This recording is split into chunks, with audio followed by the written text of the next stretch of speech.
Ini saya ambil, kalau ayat tentang prasangka itu ya pasti biasanya surat Al-Hujurat ayat 12. Ya ayyuhalladzina amanu ijtanibu katsiran minadh-dhonni. Wahai orang-orang yang beriman, jauhilah banyak berprasangka. Inna ba'dadh-dhonni ismun. Sesungguhnya sebagian dari prasangka itu dosa. Ya mungkin ini kalau di banyak tafsir yang dimaksud sebagian dari prasangka itu dosa ya. Kalau kita berprasangka baik ya tidak. Kalau kita berprasangka buruk pada orang baik itulah dosa namanya. Wala tajassasu, jangan mencari-cari keburukannya orang. Wala yaghtab ba'dukum ba'du. Dan jangan saling menggibah, jangan saling menggunjing. Ini menarik, ini 3 rangkaian perbuatan buruk jadi satu, karena memang biasanya gandeng. Orang itu kalau sudah berprasangka buruk, biasanya terus tajassus, nyari-nyari jeleknya. Kalau sudah dapat jeleknya, terus dipakai bahan ghibah. Makanya di ayat itu setelah melarang kita banyak berprasangka, kita dilarang tajassus. Dilarang neliti-neliti salahnya apa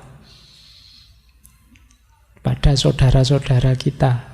Nah, kalau hari ini kan mungkin caramu neliti kan kamu melacak jejak digitalnya. Wah, ini kemarin pernah posting apa? Wah, dulu ngomong apa, sekarang ngomong apa. Kita teliti sampai detail.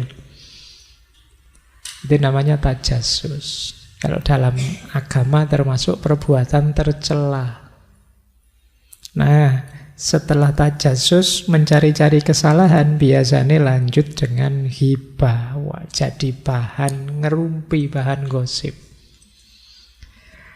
Kalau yang tentang gini-gini saya tidak menguraikan panjang, kalian sudah biasa.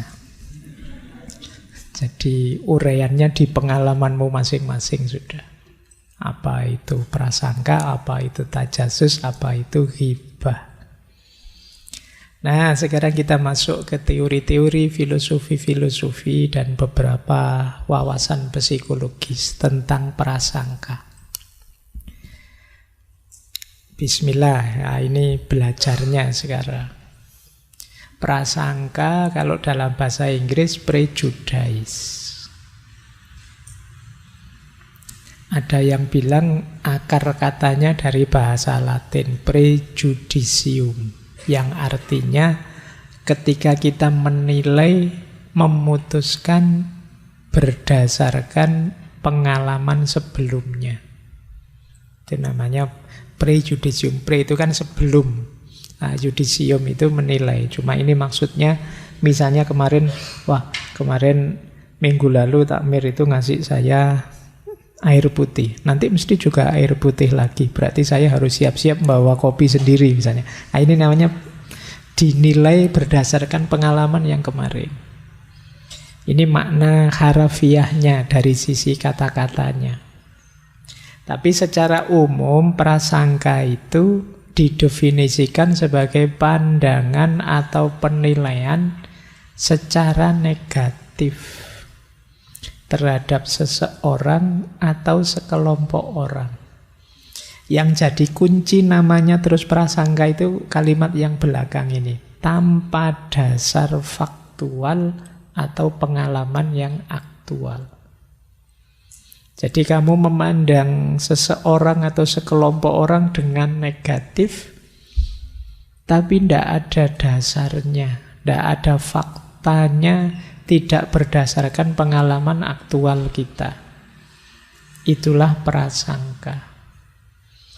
Secara umum memang dipandang negatif. Jenisnya banyak, mungkin karena kita berprasangka buruk itu karena afiliasi politiknya seseorang, mungkin beda partai, atau karena beda gender, mungkin karena beda agama, beda ras, beda etnis, beda budaya, beda warna kulit, beda, saya tidak tahu kok tiba-tiba itu ada masuk beda kecantikan. Ya mungkin saja kan antara yang cantik dan tidak cantik saling berprasangka. Nanti yang tidak cantik bilang mentang-mentang cantik, paling itu oplas itu. Nah, itu prasangka kan, sekarang banyak yang begitu ya.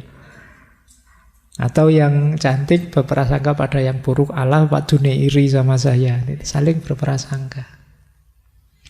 Bisa. Jadi dasarnya bukan fakta. Jadi kok tiba-tiba tadi kita nuduh oplas, dari mana kok ngerti oplas? Ya enggak tahu sih, kira-kira saja, biasanya begitu. Itu yang disebut prasangka. Mungkin juga pekerjaan, mungkin juga pendidikan, selera, dan lain sebagainya. Banyak hal yang bisa jadi sumber kita berprasangka pada orang lain. Kadang-kadang banyak sekali kita prasangkai orang-orang sekeliling kita sampai kita capek sendiri. Nanti kita lihat ya, mengapa bisa begitu prasangka itu. Nah, prasangka itu ya meskipun nanti ada prasangka baik, prasangka buruk, tapi secara umum istilah prasangka itu konotasinya negatif. Malam hari ini kita bahas yang negatif dulu ya. Kalau yang positif teman-teman paham lah sudah. Insya Allah mudah. Ya tak kasih contoh sederhana yang positif itu misalnya, ini kapan-kapan kita bahas, husnudzon. Versi sufistik misalnya, ada tuntunan dari Syekh Abdul Qadir Jailani yang beliau nuntun kita untuk berhusnudzon pada siapapun. Dengan cara mengambil sudut pandang positif ketika kita bertemu siapapun. Beliau bilang gini, misalnya, kok ketemu orang pinter, orang alim. Nah, mari kita baca bahwa dia lebih tinggi dari saya. Tentu saja dia orang alim, sementara saya orang biasa. Mesti dia amalnya lebih banyak, wong dia pinter. Nah, ini prasangka baik. Kok ketemu orang yang kurang berilmu, kita lebih berilmu dari dia. Ya kita membacanya, wah, kalau dia melakukan dosa karena tidak tahu, sementara saya kadang-kadang melakukan dosa padahal saya tahu ilmunya. Nah, ini sudut pandang positif lagi. Ketemu anak kecil, kita bilang, wah, enak ya anak kecil itu dosanya masih sedikit, dosa saya masih banyak.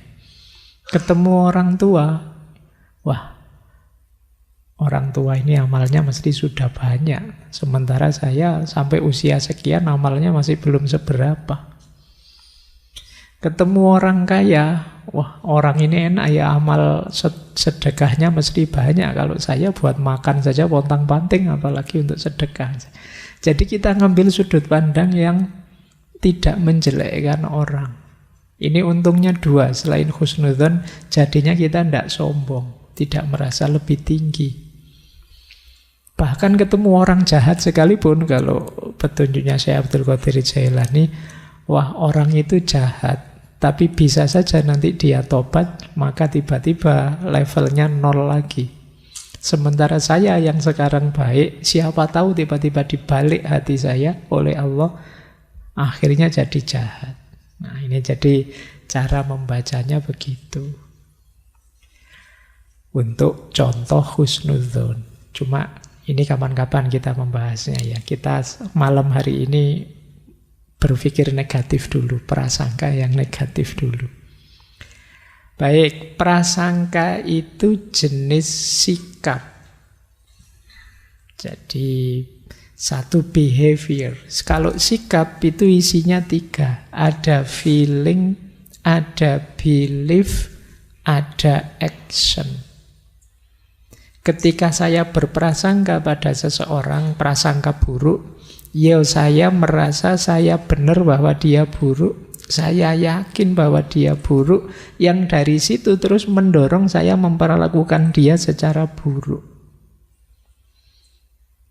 Jadi Ini mirip kalau dulu kita belajar di Heraklitos bahwa pikiran kita, anggapan-anggapan kita akan membuahkan perilaku.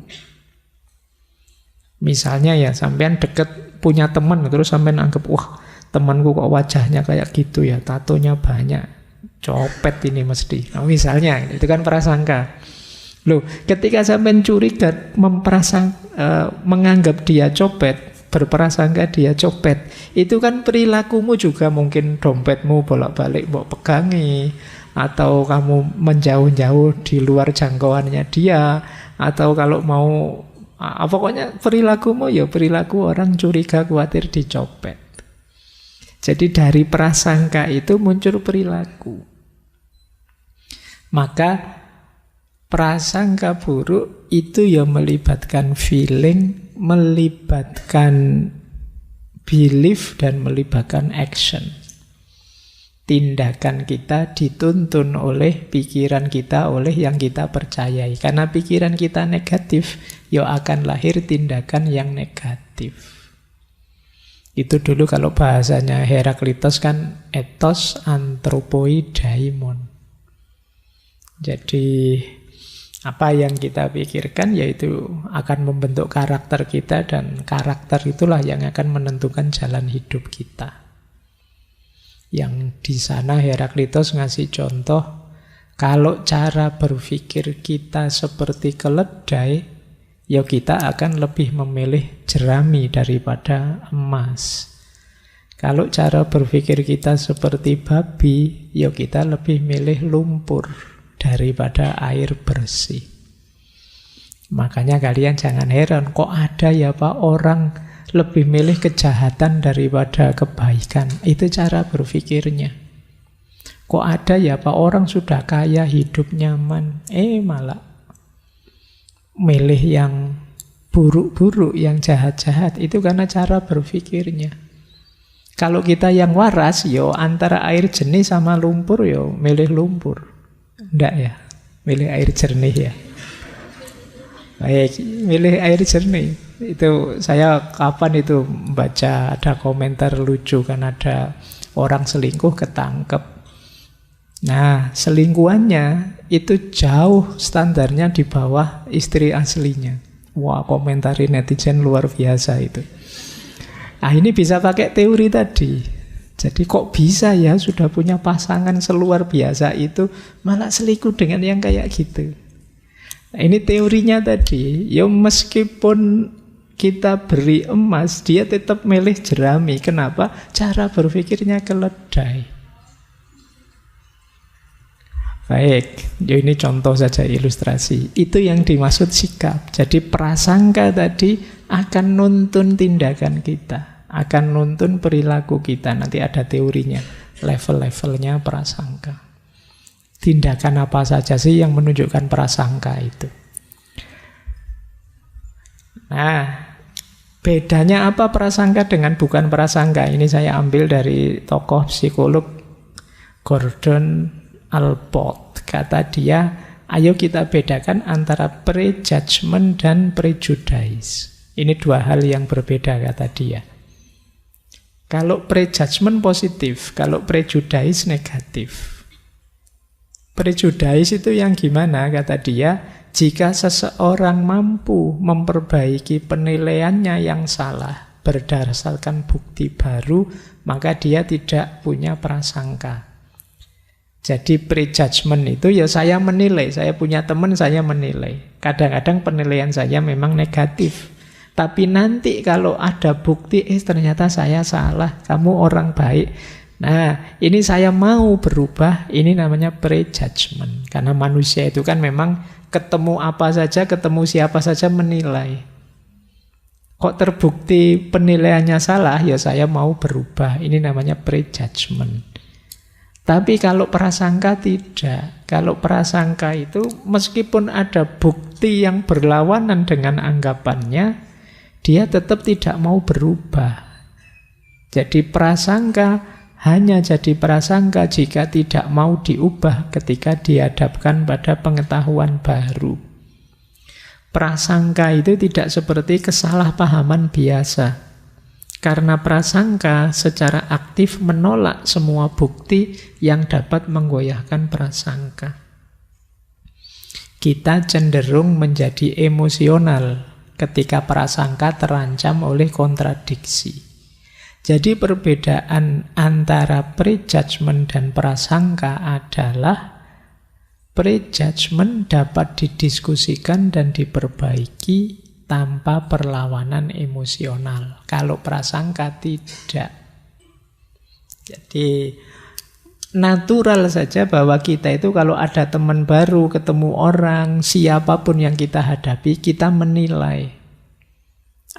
Orang kayak gini biasanya cerewet ini mesti. Itu kan kadang begitu.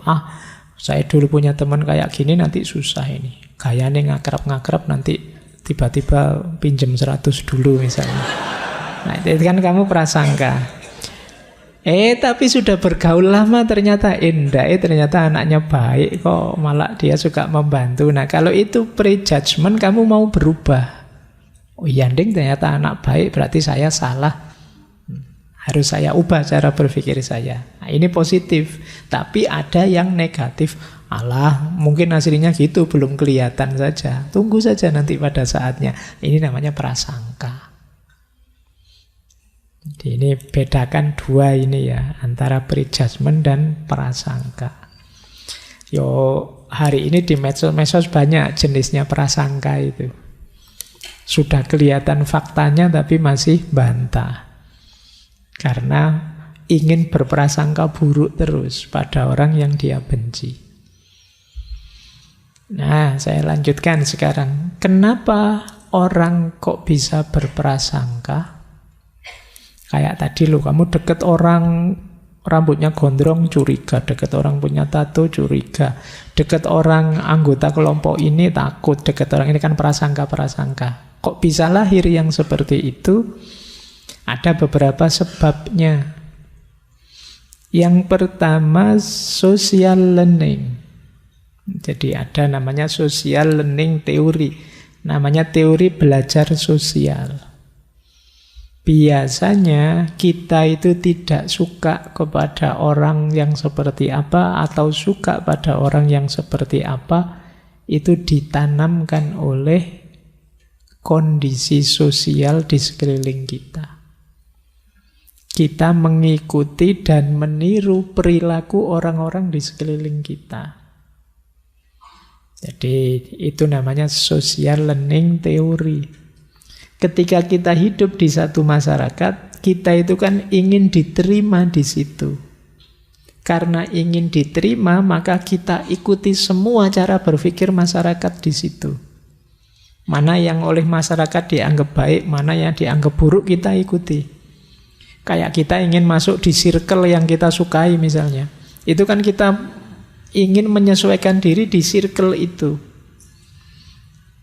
Dengan cara apapun yang mereka anggap baik, saya anggap baik. Apapun yang mereka anggap buruk, saya anggap buruk.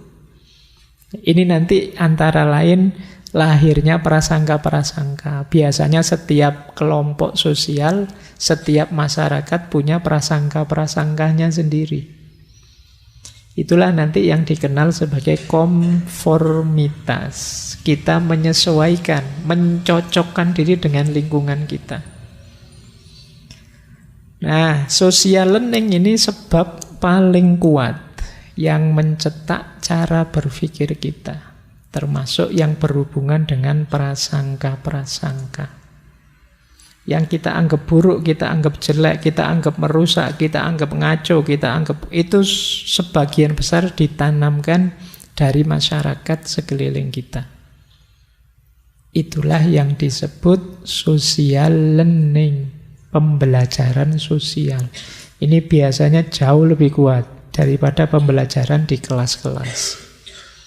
Pembelajaran langsung di masyarakat itu lebih melekat. Kalau pembelajaran di kelas paling kalian hafalkan saja, selesai ujian akhir hilang hafalannya. Tapi kalau di tengah masyarakat, karena kalian terlibat langsung, tertanam mendalam. Termasuk masyarakat itu circle-circlemu, temanmu, kelompokmu, organisasimu, partaimu, dan lain sebagainya. Itu namanya social learning.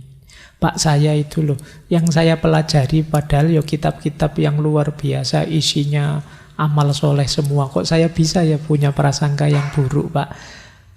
Kemungkinan dari masyarakat di sekeliling kita. Jadi pemicu pertamanya ini. Baik. Nah, itu ada quote menarik dari Charles Swindoll. Kata beliau, prasangka itu adalah sifat yang learned, kita pelajari. Jadi dia tidak otomatis ada. You are not born prejudice, you are taught it. Jadi engkau tidak sejak lahir sudah punya prasangka yang kau diajari oleh masyarakatmu. Jadi ini penting bagi kita juga, berarti makanya orang Jawa itu sering wanti-wanti ayo tetap eling lan waspada. Karena sekeliling kita bisa saja nuntun ke arah yang keliru, ke arah yang salah. Baik, ini sebab yang pertama, pembelajaran sosial, maka kita harus waspada dengan kondisi sosial. Pembelajaran kedua, sebab kedua yang melahirkan prasangka adalah, ini sebenarnya lanjutannya, namanya stereotype. Stereotype itu cara kita memandang sesuatu dengan cara mengeneralisasi afiliasi-afiliasi dari sesuatu itu. Ya contoh stereotype itu kan misalnya, itu di situ saya tulis ini contoh dari buku. Semua orang kota pasti materialis. Ini kan generalisasi namanya. Jadi begitu ketemu anak kota, kamu anak mana? Kota ya, mesti materialis.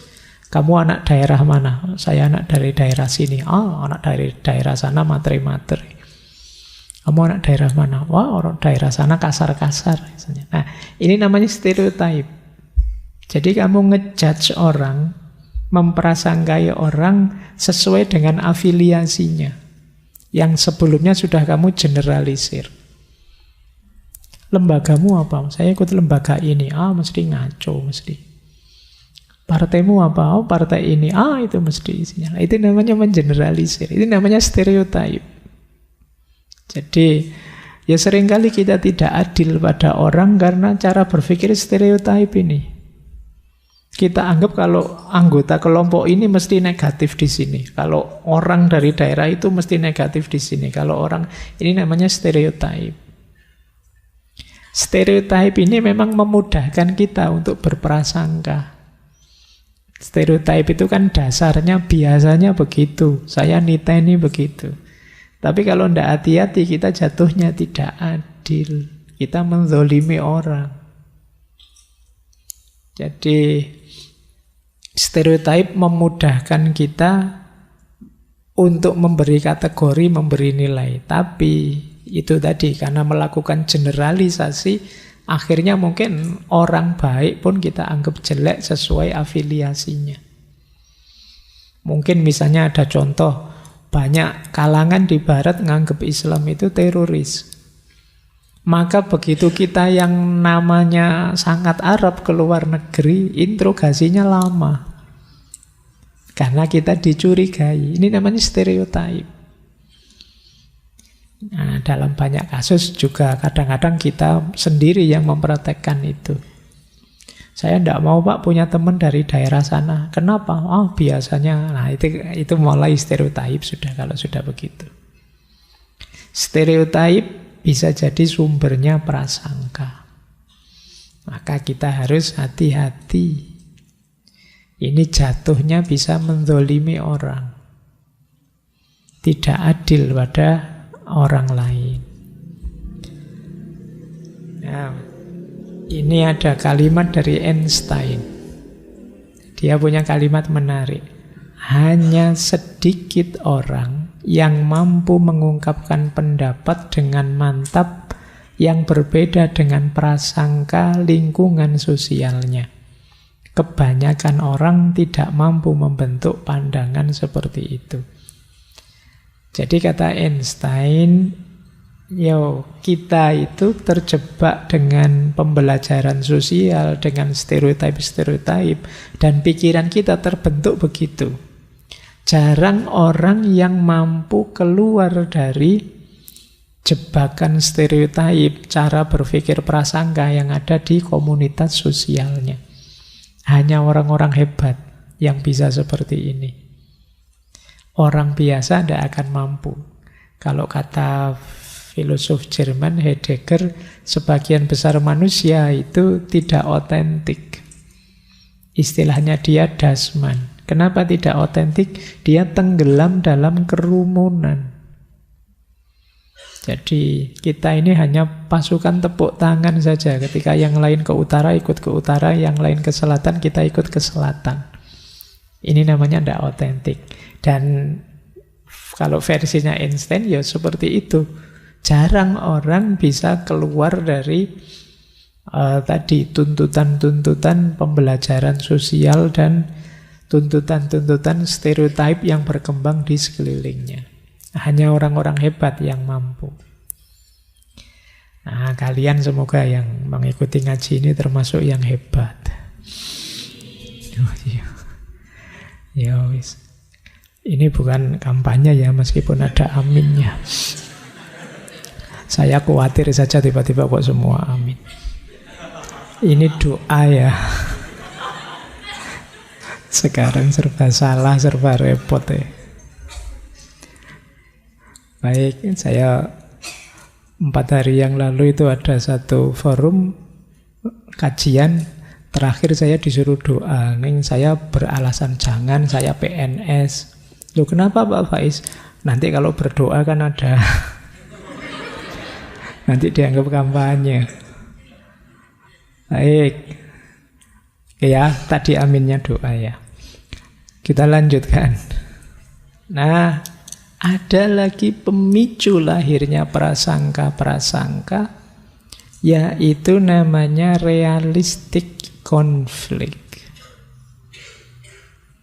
Kalau ini agak dalam. Jadi biasanya di tengah masyarakat antar kelompok itu ada konflik-konflik. Perebutan sumber daya yang jumlahnya terbatas. Termasuk materi, termasuk kekuasaan. Kekuasaan itu kan terbatas. Makanya diperebutkan. Status sosial ini juga diperebutkan. Siapa yang lebih unggul, siapa yang mayoritas, siapa yang minoritas. Ini di masyarakat pasti ada ini. Ini yang disebut realistic conflict. Persaingan. Entah diam-diam, entah terang-terangan. Permusuhan antar kelompok. Permusuhan inilah nanti yang rentan melahirkan prasangka-prasangka. Itu yang disebut realistic conflict theory. Orang itu kalau musuhan kadang-kadang kalap. Bikin-bikin cerita palsu. Perspektifnya negatif terus. Pokoknya musuhku harus ketahuan jeleknya. Tadi ada tajasus tadi, mencari-cari jeleknya. Apalagi sekarang orang menyebutnya era post-truth. Ketika kebenaran itu tidak sekedar mana fakta, mana logis, tidak logis, tapi mana kepentingan kita, mana yang keinginan kita, itu yang kita nomor satukan. Jadi pemicu yang ketiga, realistic conflict theory. Konflik konkret di tengah masyarakat yang di situ bisa melahirkan prasangka-prasangka. Untuk musuh kita, sebanyak mungkin kita buat prasangka. Ini pemicu yang ketiga. Pemicu yang keempat, lahirnya prasangka. Berpikir kategoris. Berpikir kategoris itu, kita itu biasanya untuk memudahkan berpikir selalu membuat kategori-kategori. Ya ini orang baik, ini orang tidak baik. Ah, ini mahasiswa rajin, kalau itu mahasiswa tidak rajin. Kita selalu begitu, melihat apapun itu kita kategorikan. Ini teman saya ini kalem, kalau ini agak brutal ini. Kalau ini, kita kan mengkategori-kategori teman kita sendiri. Dan itu kalau kata Alport tadi itu wajar. Nah, kategori-kategori ini yang nanti justru sering jadi sumbernya prasangka.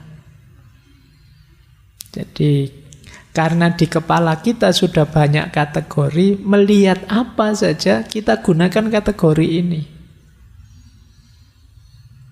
Oh, itu mahasiswa yang kutu buku, kalau ini mahasiswa organisasi, aktivis. Kita kategori. Dan kita paksakan kategori itu ketika melihat seseorang, atau tadi misalnya mahasiswa, yo kita maksa mahasiswa ini kalau tidak kutu buku yo aktivis, dua itu. Jadi sulit ada mahasiswa sekaligus aktivis sekaligus kutu buku, itu mungkin tidak masuk standar. Kita punyanya standar itu dua. Nah, ini yang sering. Atau kita pakai kategori, dulu ada antropolog itu yang meneliti Islam di Jawa itu ada kelompok santri, priayi, ada abangan misalnya. Nah, ini kan kita selalu memaksakan kategori ini jatuhnya bisa prasangka. Kalau kalian yang ngaji filsafat ini masuk santri apa abangan? Apa priayi? Itu kan ya nggak gampang-gampang, nggak mudah-mudah kita masuk ke kategori-kategori yang kita bikin. Tapi biasanya ya sesuai standar yang kita miliki, siapapun masuk, kita masukkan di kategori kita. Itulah kemudian yang memicu lahirnya prasangka-prasangka. Jadi otak kita itu kan bekerja terus melihat apa saja di kategori. Masjid ini ya kategorinya bukan masjid yang apa, tapi masjid yang apa. Karena kita selalu begitu. Nonton sandali temenmu, wah ini sandal mewah tapi KW. KW pun ini KW yang berapa. Itu kita selalu bikin kategori-kategori. Inilah nanti yang melahirkan prasangka. Kaya, miskin, lurus, sesat. Kemudian kita itu. Baik, berpikir kategoris jadi sumbernya prasangka. Ada lagi sumbernya prasangka, yaitu self-serving bias. Jadi self-serving bias itu berpikir kategoris tadi, tapi melihat dirinya sendiri serba baik, melihat orang lain buruk. Ini namanya self-serving bias.